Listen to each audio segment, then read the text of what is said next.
For a struggling waitress named Rebecca, kindness wasn't a choice. It was an instinct. Every morning at 7:15, a small, silent girl would slip into her diner booth, a ghost in a pink coat, never speaking a word. So Rebecca began a quiet conversation of her own, using napkin doodles and free hot chocolates. It was a simple, pure connection in a world that had offered her little else. She thought she was just helping a lonely child. She had no idea that her small acts of kindness were being watched, or that this little girl was at the center of a billion-dollar empire. She was about to learn that some secrets don't just whisper. They arrive with 2 bodyguards and the power to shatter your entire world. The bell above the door of the Morning Glory Diner was a liar. It chimed with a cheerful jingle promising warmth and welcome, but for Rebecca Miller it was usually just the herald of another long, thankless shift. The diner was a sea of chipped Formica tabletops and cracked vinyl booths smelling perpetually of stale coffee and sizzling bacon grease. It was a world away from the sun-drenched art studios she'd once dreamed of, but dreams didn't pay for her mother's mounting medical bills. Reality did one $5 tip at a time. For the past 3 months, however, a small silent mystery had broken the monotony. Every morning, Monday through Friday, at precisely 7:15 a.m., a black Lincoln Navigator so polished it seemed to absorb the light around it would pull up to the corner. A woman in a severe gray suit would emerge from the driver's side, open the rear passenger door, and a little girl of about 7 would hop out. The girl, always in a pristine pink coat, would walk the half-block to the diner alone, push open the heavy glass door, and slide into the last booth in Rebecca's section, the one with the best view of the street. The first time it happened, Rebecca had approached with her standard greeting. "Morning, sunshine. What can I get for you?" The little girl had simply looked at her with wide, solemn hazel eyes the color of a forest floor after the rain. She didn't speak. She didn't even nod. She just stared, her small hands folded neatly on the table. After a few awkward moments, Rebecca tried again. "How about a menu? We've got the best pancakes in Chicago." Silence. The girl's gaze flickered down to the worn menu, then back to Rebecca, a silent refusal in her eyes. She clutched a small, worn, leather-bound sketchbook to her chest as if it were a shield. Confused, but not wanting to pressure the child, Rebecca had retreated, watching from behind the counter. The girl sat there for exactly 20 minutes, watching the city wake up through the window before the woman in the gray suit reappeared at the door and gave a slight nod. The girl would then slide out of the booth and leave their silent ritual complete. This continued for a week. Rebecca started calling her Lily because she seemed as delicate and quiet as a lily of the valley. On the 6th day, Rebecca felt a pang of something she couldn't quite name, a mix of pity and a shared sense of loneliness. On a whim, she grabbed a clean napkin and her server's pen. She wasn't in a studio, but the creative itch was always there. In 30 seconds, she sketched a smiling cartoon son wearing sunglasses, handing a flower to a little girl. When she delivered a glass of water to the table, she placed the napkin next to it. "Just because," she whispered, not expecting a response. Lily's eyes, which were always fixed on the world outside, dropped to the napkin. Her tiny fingers reached out and traced the lines of the drawing. For the first time, a flicker of something other than solemnity crossed her face. It wasn't a smile, not yet, but it was a start.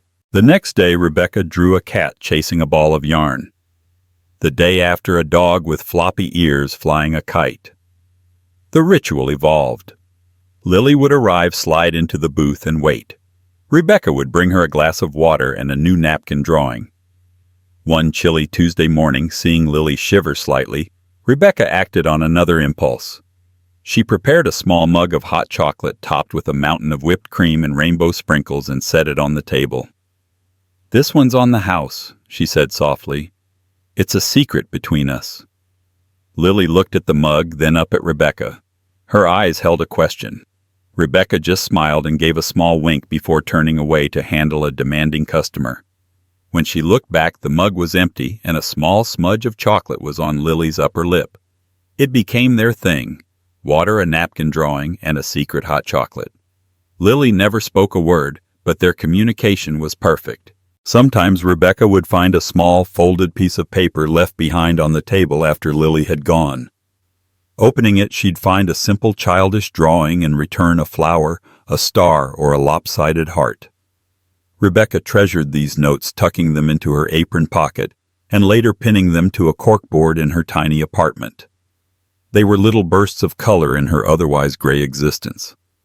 Her manager, Mr. Henderson, a man whose smile never quite reached his eyes, noticed. "Miller," he said one morning, his voice a low grumble as he watched Rebecca prepare the hot chocolate. "That's the 5th time this month. That stuff isn't free. Neither are the napkins you're treating like your personal sketch pad. She's just a little girl, Mr. Henderson. She never orders anything. I think she's lonely." "I don't pay you to think about who's lonely," he retorted, wiping the counter with a greasy rag. "I pay you to take orders and collect money. That kid and her chauffeur are taking up a paying customer's booth. From now on, she orders something or she can't sit here, and no more freebies." "Are we clear?" "Yes, Mr. Henderson," Rebecca said, her jaw tight. But the next morning when Lily came in shivering from the autumn chill, Rebecca couldn't help herself. The thought of that small, silent girl sitting in the cold with just a glass of water was unbearable. She made the hot chocolate, paying for it out of her own meager tips, and drew a particularly cheerful picture of a squirrel holding an umbrella. The bond felt too important to break over $1.50's worth of cocoa powder and milk. She was an artist who couldn't afford canvas, a daughter who couldn't afford to stop working, a woman who felt invisible most days. But in that silent booth for 20 minutes each morning, she felt seen. And she had a feeling Lily did too. She just hoped this small rebellion wouldn't cost her the job she so desperately needed. The secret hot chocolates continued, funded by the loose change Rebecca pooled from her tips. Each day felt like a small act of defiance against the drab, unforgiving world represented by Mr. Henderson. The stack of Lily's drawings on her corkboard grew a silent testament to their friendship. One day Lily left behind a drawing that was different. It wasn't a simple object. It was a picture of 2 figures holding hands. One was small with a pink coat, and the other was taller, wearing a crude rendering of a Morning Glory diner apron. Rebecca's heart swelled, and she had to blink back tears as she wiped down the counter. Her life outside the diner was a constant low-grade hum of anxiety.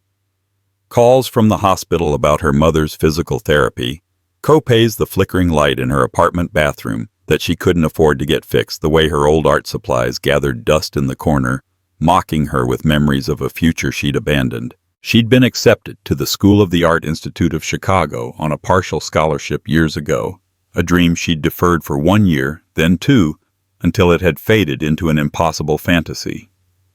Her mother's multiple sclerosis had progressed, and Rebecca became her primary caregiver and sole provider.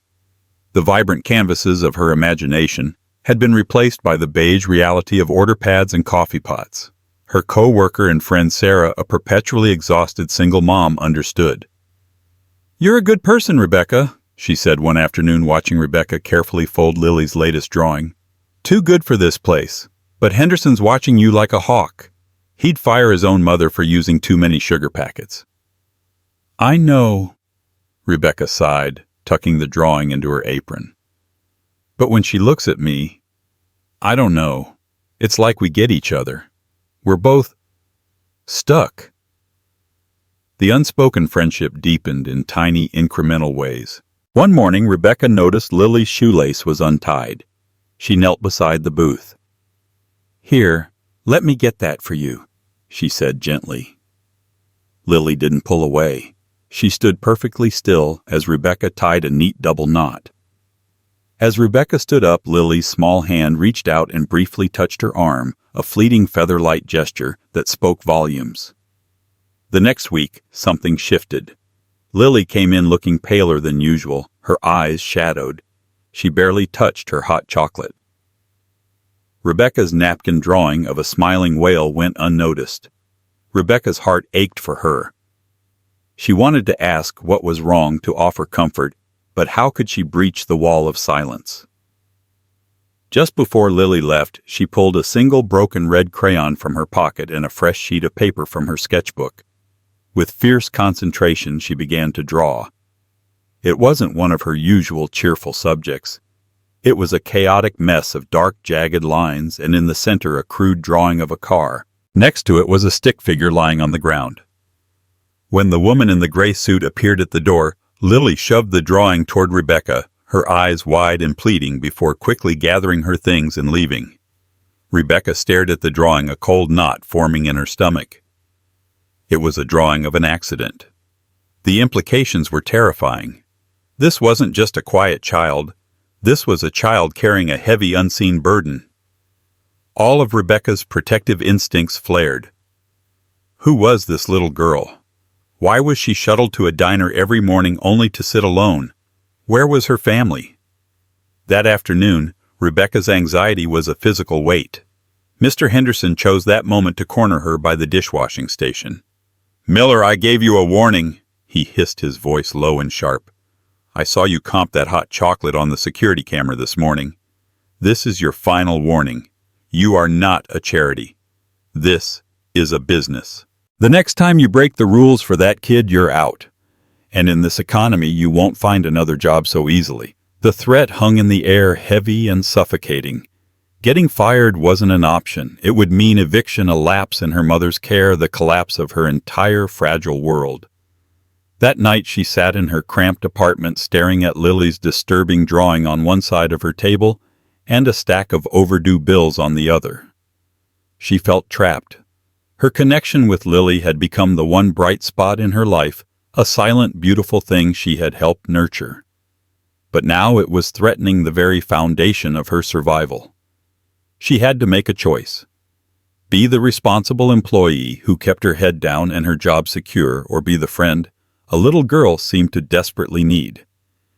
As she looked from the red crayon chaos of the drawing to the cold black ink of the final notice on her electricity bill, she felt a profound sense of despair. Either way, it felt like she was going to lose.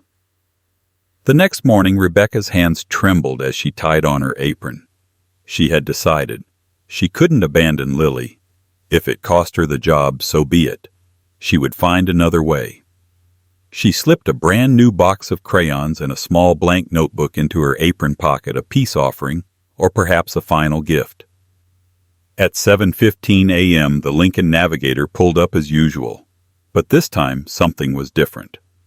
The woman in the gray suit didn't get out. Instead, the rear door opened and Lily emerged, but she wasn't alone. Flanking her were two men who seemed carved from granite. Both were dressed in impeccably tailored black suits, their expressions unreadable, their postures radiating a quiet, dangerous authority. They scanned the street with practiced efficiency, their eyes missing nothing. One held the diner door open while the other gently guided Lily inside with a hand on her back. Then a third man stepped out of the vehicle. He was tall and lean, with an aura of power that seemed to warp the very air around him.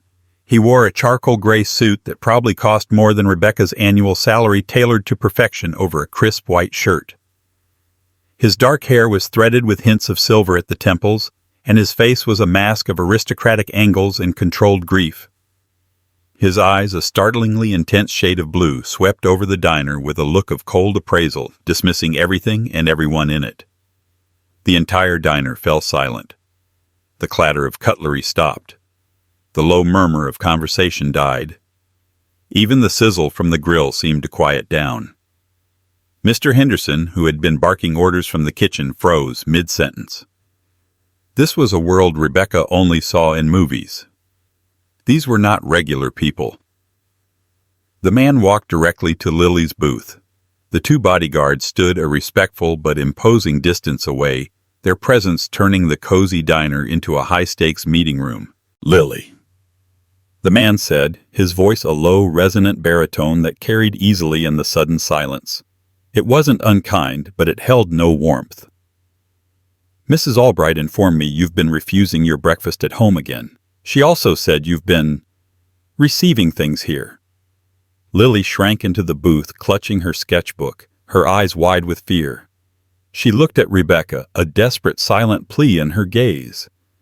Rebecca's heart hammered against her ribs. She felt pinned by the man's intense stare like an insect under a microscope. This had to be Lily's father. Taking a shaky breath, she grabbed her order pad, her shield, and walked toward the table, forcing a professional smile. "Good morning," she said, her voice sounding thin and reedy to her own ears. "Welcome to the morning glory. Can I get you all started with some coffee?" The man's piercing blue eyes shifted to her. They held no recognition, only a chilling, dismissive analysis. He looked at her apron stained with a faint trace of chocolate, and a muscle in his jaw twitched. "You're the waitress," he stated. It wasn't a question. "I am," Rebecca said, clutching her pad tighter. "My name is Rebecca."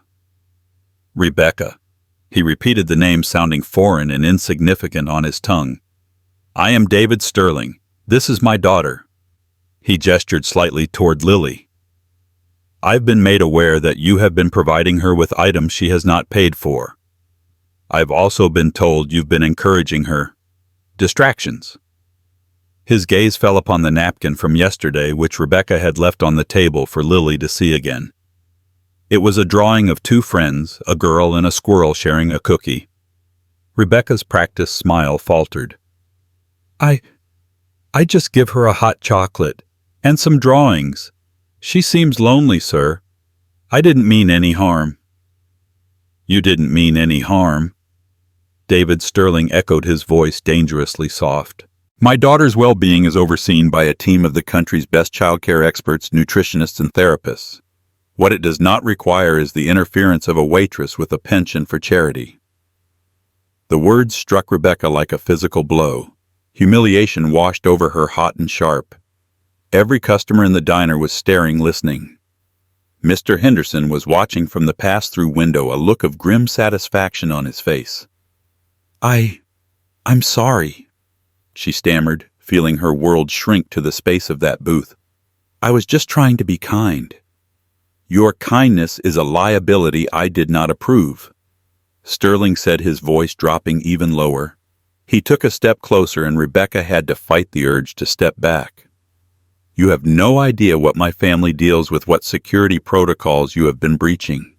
You have no idea who might be watching her or you because of this ill-advised familiarity. Do you?" Rebecca could only shake her head, her throat too tight to speak. She felt small, foolish, and utterly powerless. This man with his wealth and his bodyguards had walked into her small life and casually ripped away the one thing that had brought her joy. He made her feel like a criminal for an act of simple compassion. She froze, not just from fear or surprise, but from the crushing weight of the chasm between their two worlds. He saw a problem to be managed, a security risk to be neutralized.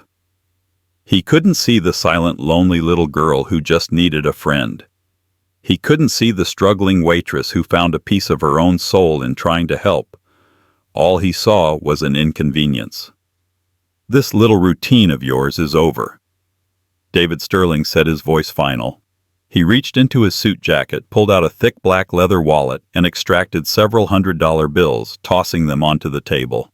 "This should cover the cost of your charity and any trouble I've caused your manager." He looked directly at her, his eyes like chips of ice. "Do not interact with my daughter again." With that, he nodded to his men. One of them gently urged Lily out of the booth. As she was led away, Lily looked back at Rebecca one last time, her small face a mask of misery, her eyes swimming with tears. Then they were gone. The bell above the door chimed mockingly as it closed, leaving behind a stunned, silent diner, a pile of money on a table, and Rebecca Miller standing alone and utterly broken in the middle of the floor. The silence in the diner stretched for a full minute after the black navigator pulled away from the curb. It was broken by Mr. Henderson scurrying out from behind the counter. He didn't look at Rebecca. His eyes were glued to the money on the table. He snatched it up with a greasy hand, his expression a mixture of awe and resentment. "Well, Miller," he said, stuffing the bills into his pocket, "it seems your little pet project paid off after all." He then turned to the gawking customers. "Show's over, folks. Plenty of cold coffee to go around." Rebecca stood motionless, the humiliation still burning on her cheeks. She felt stripped bare, her private, gentle friendship with Lily dissected and discarded like trash by that cold, arrogant man. Sarah rushed to her side, placing a comforting hand on her arm. "Don't listen to him, Rebecca. That guy was a world-class jerk. You did nothing wrong." But the words didn't help. The image of Lily's tear-filled eyes was seared into her mind. She had made things worse. She had gotten too close, and now Lily was paying the price, dragged away from the one place she may have felt a sliver of peace. Mr. Henderson approached her again, his brief moment of elation replaced by his usual sour disposition. "I told you, Miller. You were warned. You got involved. You caused a scene in my diner with God knows who. Clean out your locker. You're done." The words, though expected, still knocked the wind out of her. Fired. Just like that. The foundation of her life cracked. Her mother. The rent. The bills. Panic, cold and sharp, began to rise in her chest. "Mr. Henderson, please," she begged, her voice cracking. "I need this job." "Should have thought of that before you started playing nanny to the daughter of some mafia boss or whatever he was," he sneered, turning his back on her. "I want you out in 10 minutes. Defeated, Rebecca trudged to the small, grimy break room. Her hands shook as she opened her locker, pulling out her worn-out sweater and the small collection of Lily's drawings she kept there. She stared at the crude, crayon-drawn heart, her vision blurring with tears. It was all over. As she was walking out the door, apron in hand, the bell chimed again. Rebecca didn't look up, assuming it was a customer. "Excuse me." The voice was David Sterling's. Rebecca froze her back to him. She couldn't face him again. She just wanted to disappear. "I believe we concluded our business, Mr. Sterling," she said, her voice dripping with a bitterness she didn't try to hide. "We did not," he said. He sounded different. The icy certainty was gone, replaced by a thread of something unsettled. She turned around slowly. He was alone this time. The bodyguards were waiting outside. But someone was standing half-hidden behind his legs, clinging to his trousers. It was Lily. Her face was red and splotchy from crying. "My daughter," David began, sounding uncharacteristically hesitant, "has something she wants to say." He gently nudged Lily forward. The little girl took a shuffling, uncertain step. She looked up at Rebecca, her lower lip trembling. She clutched the smiling sun napkin Rebecca had drawn on that very first day. It was wrinkled and worn as if it had been held tightly for months.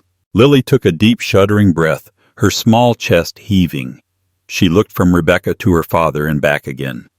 Then, in a small, raspy voice, a voice Rebecca had never heard before, she spoke.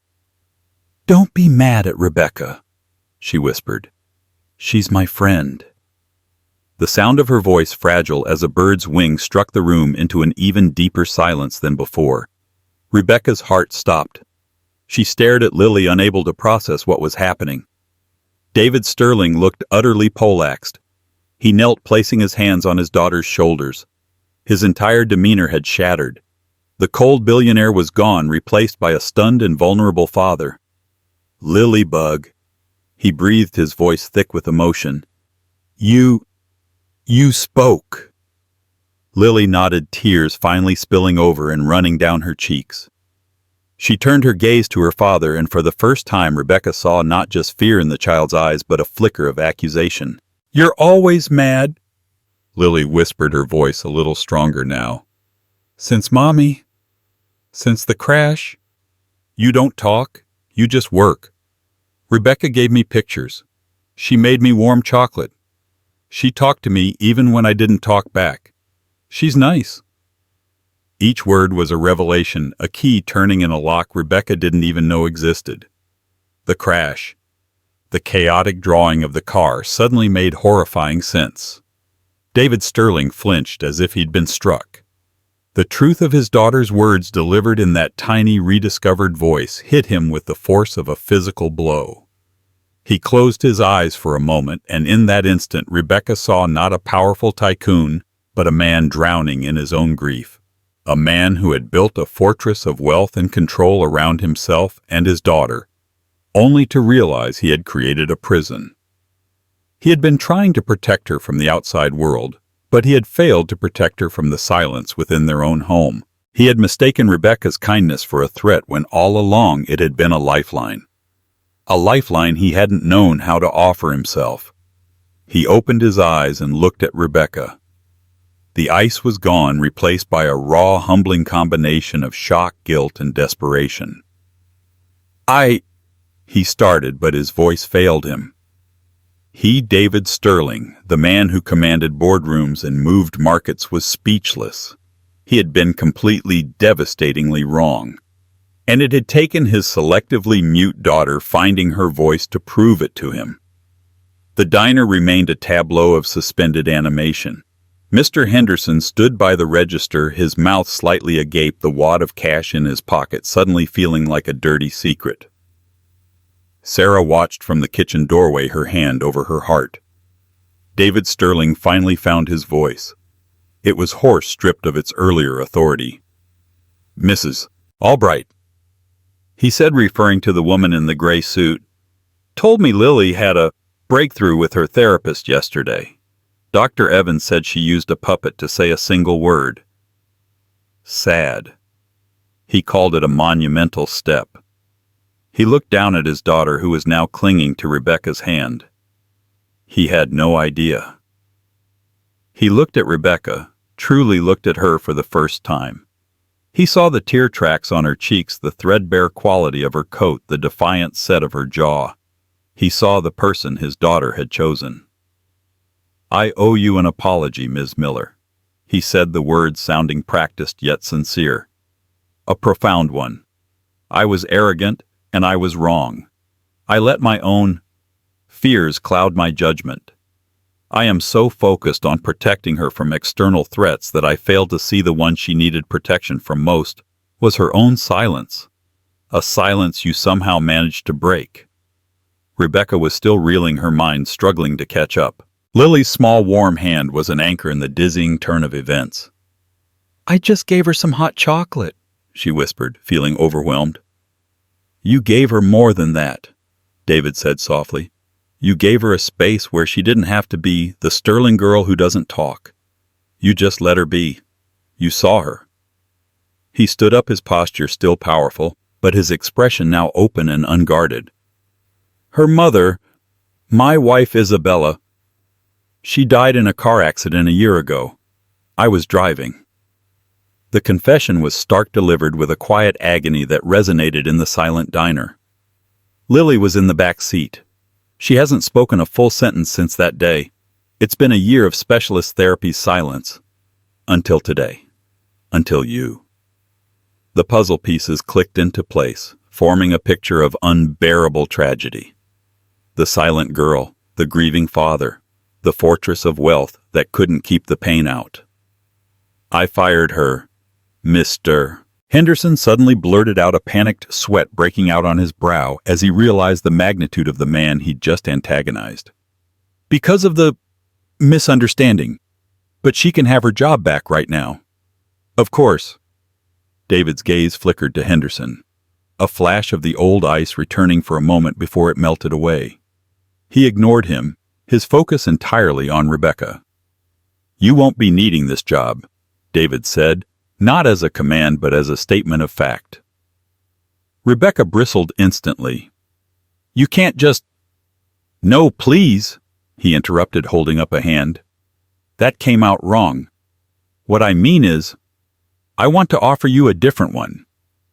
He took a deep breath. "I want to hire you. Not as a nanny, not as a governess. I have a full staff for that. I want to hire you to be Lily's friend, an art tutor, a companion, whatever you want to call it. I want you to draw with her, to talk to her, to continue doing whatever it is you've been doing that worked where everything else failed." Rebecca was stunned into silence. She looked from David's earnest, pleading face to Lily's hopeful one. Her mind raced. Work for him. In his world of black cars and bodyguards, it was insane. "I don't know anything about being a tutor," she said honestly. "I'm a waitress. I was an art student a long time ago, but..." You're an artist, David corrected her gently. Lily has shown me your drawings, the ones you leave for her. You have a gift, and more importantly, you have a gift for connecting with her.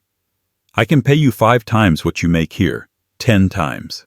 Name your price. I'll provide a car service for you. You can set your own hours. I just ask. Please don't walk away from her now. She needs you. It was an impossible offer, a fairy tale solution to her very real problems. The money alone would change everything for her and her mother. No more choosing between medicine and rent. But it felt wrong, like she was profiting from a child's pain. She's not a project, Rebecca said, her voice firm. And our friendship isn't for sale. A look of respect dawned on David's face. I know, he said. Believe me, I know. This isn't about buying her friendship. It's about buying your time, your talent. It's about giving you the freedom to help her without having to worry about all of this. He gestured around the diner. Please, Ms. Miller, Rebecca, help me bring my daughter back. Lily squeezed her hand, looking up at her with those huge hazel eyes now filled not with fear, but with a fragile, burgeoning hope. In that moment, Rebecca knew she had no choice. It was no longer about a job or money or even Mr. Henderson. It was about this little girl who had found her voice and used it to call for her. Okay? Rebecca heard herself say the single word, feeling heavier than any she'd ever spoken. Okay, I'll do it. A wave of relief so profound it was visible washed over David Sterling's face. For the first time, Rebecca saw the faintest hint of a smile touch his lips. It was a sad, tired smile, but it was there. The bell on the door chimed, and a new chapter of her life had just begun. One that would take her from the scent of bacon grease and stale coffee into a world of sterile mansions and unspoken secrets, a world where the stakes were infinitely higher than an unpaid check. The Sterling residence wasn't a house, it was a statement. A sprawling monolith of glass, steel, and white marble perched on the edge of Lake Michigan, it looked more like a modern art museum than a home. It was beautiful, immaculate, and achingly cold. The silence inside was different from Lily's. It was a heavy, oppressive silence filled with the ghosts of what used to be. Every surface gleamed, every piece of furniture was a designer masterpiece, but there were no family photos on the walls, no childish clutter, no signs of a life truly lived. It was a gilded cage. Rebecca's first few weeks were a surreal adjustment. She had her own car service, a generous salary deposited into her account that made her want to weep with relief, and a dedicated art space, a sun-drenched studio overlooking the lake that was bigger than her entire apartment. It was filled with every art supply imaginable, a treasure trove she could have only dreamed of. Her sessions with Lily were the anchor in this strange new world. In the studio, away from the watchful eyes of the household staff, Lily began to blossom. The trickle of words became a steady stream. She told Rebecca about her favorite color, yellow, like her mom's favorite dress, her favorite animal, a red panda, and her dreams, which were often sad and featured a dark, scary road. They didn't just draw, they painted, sculpted with clay, and made elaborate collages. Rebecca taught her how to mix colors, how to see the shapes in the clouds, how to turn a messy splotch of paint into something beautiful. In truth, Lily was teaching her too. She was reawakening the artist in Rebecca that had been dormant for so long.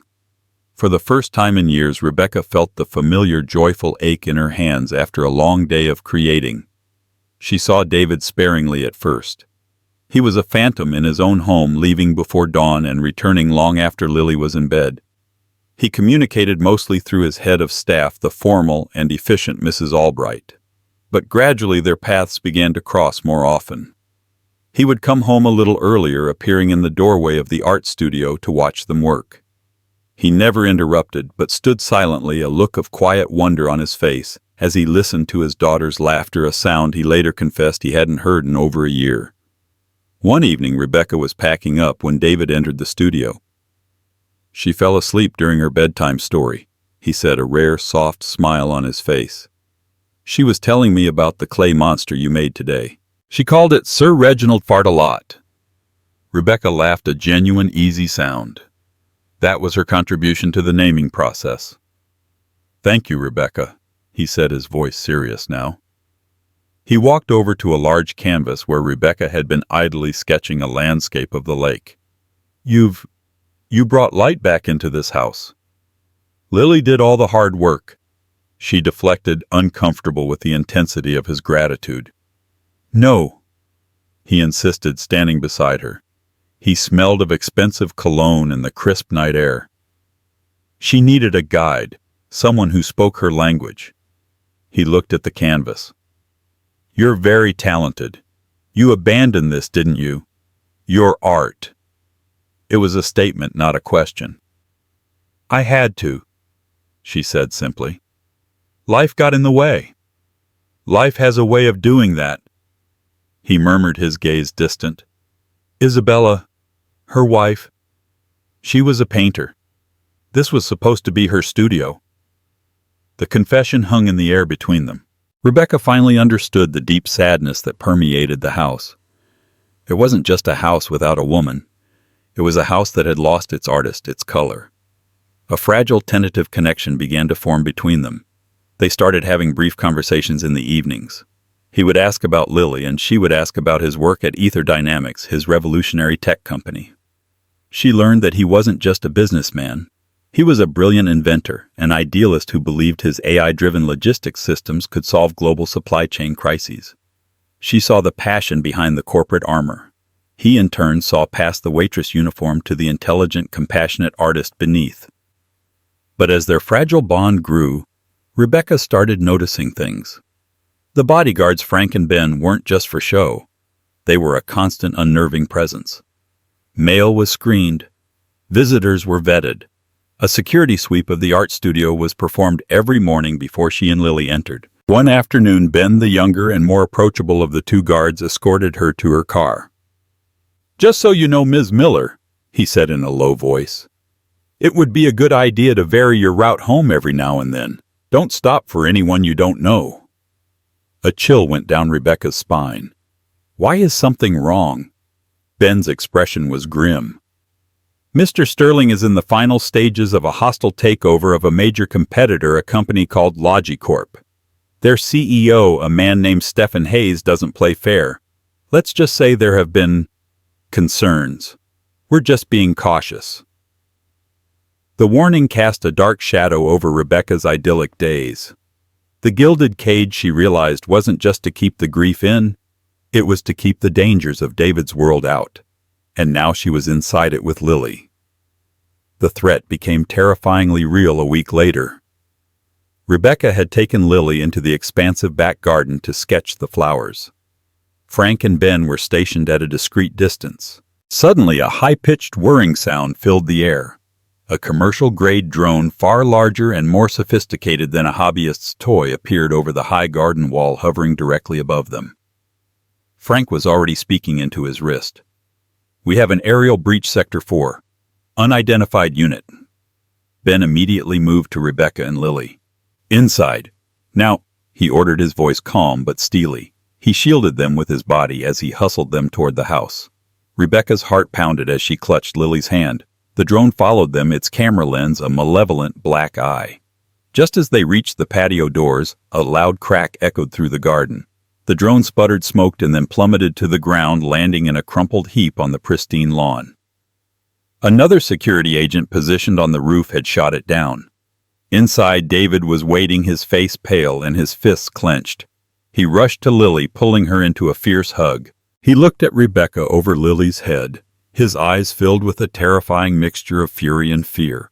The outside world, the one he had tried so hard to keep at bay, had just breached his walls. It had targeted the one safe space he had left. And it had made it terrifyingly clear that his daughter and anyone close to her was now considered a target. The drone incident plunged the Sterling mansion into a state of high alert. The security detail doubled. A palpable tension replaced the quiet sadness that had once filled the halls. David became a storm of controlled fury, constantly on the phone with his security chief and legal team. The name Stephen Hayes was spoken in hushed, angry tones.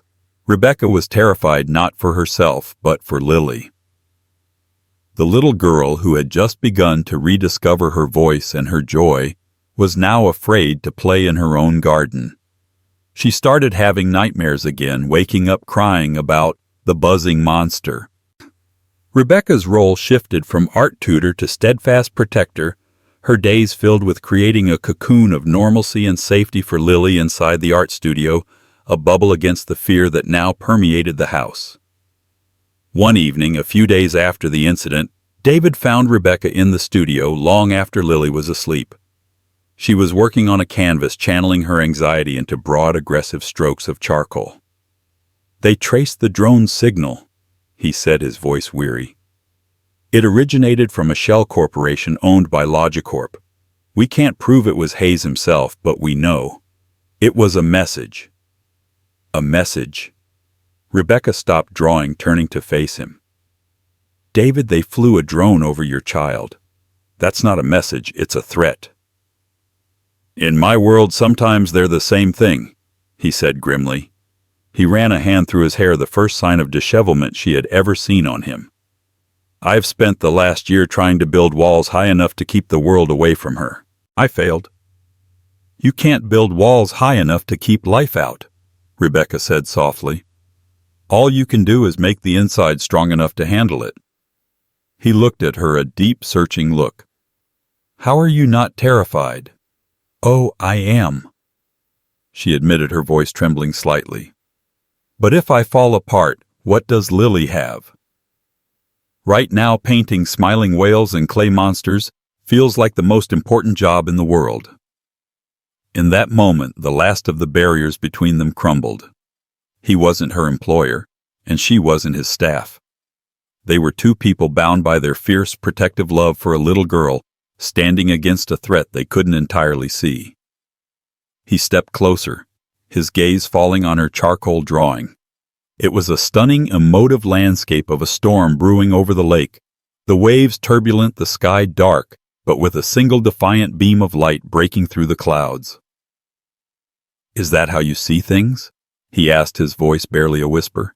"It's how I hope to see things," she replied. The hostile takeover reached its climax a week later. Instead of a drawn-out corporate battle, David did something unexpected. He called a press conference. But he didn't present data or earnings reports. He presented the wreckage of the drone. He spoke about corporate espionage crossing a line into personal intimidation of threats against his family. Then he announced he was filing a massive civil lawsuit against Stephen Hayes and Logicorp, not for corporate damages, but for endangerment and intentional infliction of emotional distress on his minor child. He turned the tables completely. Instead of a business fight, it became a story of a father protecting his daughter. Public opinion swung violently in his favor. Logicorp's board, facing a PR nightmare and a potentially ruinous lawsuit, ousted Hayes within 48 hours and accepted David's original takeover offer under drastically less favorable terms. He had won not by being colder and more ruthless, but by showing a sliver of the vulnerability and ferocity Rebecca had come to see in private. That evening, the house was quiet. The extra security was gone. The tension had finally broken. Rebecca was putting Lily to bed when David appeared at the door. "Can I read to her tonight?" he asked. Rebecca nodded, stepping aside. She watched as he sat on the bed, his large frame looking out of place next to the tiny pink comforter. He opened a book and began to read, his deep voice soft and soothing. Lily, for the first time, snuggled against him, her head resting on his chest as she fell asleep. Later, Rebecca found him in the art studio looking at the now completed painting of the storm over the lake. "It's finished," he observed. "It's beautiful. The light won." "It always does eventually," she said, coming to stand beside him. "Rebecca," he said, turning to her. His intense blue eyes were filled with an emotion she couldn't quite decipher. "I've been thinking about what you said, about making the inside strong. For a year this house has been a memorial, a place of grief. You and Lily, you've turned it back into a home. You've brought the color back." He took her hand, his touch gentle but firm.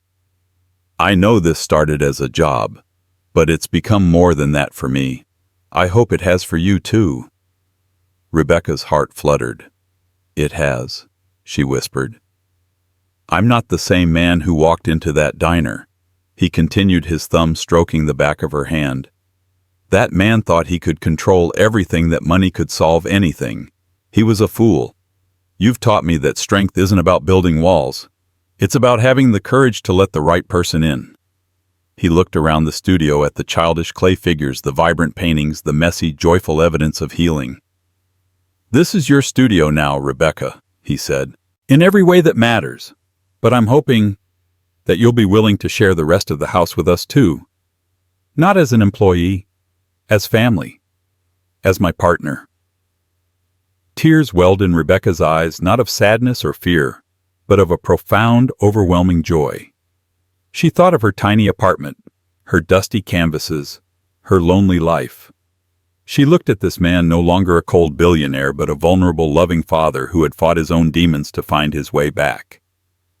She thought of the little girl asleep upstairs who had found her voice and in doing so had given Rebecca back her own. "Yes," she said, the single word holding the weight of 1,000 napkin drawings, 100 secret hot chocolates, and one incredible life-changing future. They were an unlikely trio, the billionaire, the waitress, and the little girl who had brought them together.